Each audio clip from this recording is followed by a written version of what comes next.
The parable of the 10 virgins is found in Matthew chapter 25 verses 1 to 13. It goes like this.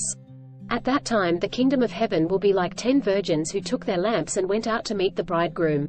5 of them were foolish and 5 were wise. The foolish ones took their lamps but did not take any oil with them.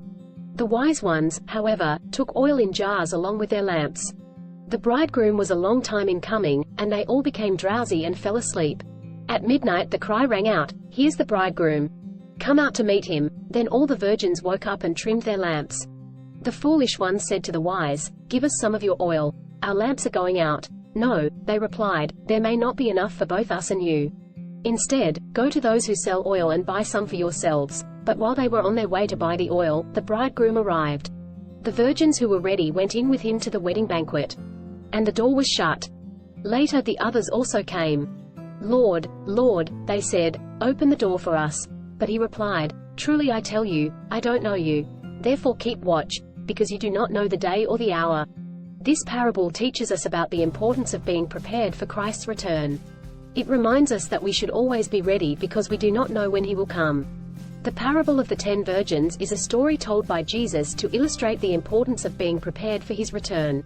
In the story, 10 virgins are waiting for the arrival of the bridegroom. 5 of them are wise and have brought extra oil for their lamps, while the other 5 are foolish and have not. When the bridegroom is delayed, all the virgins fall asleep.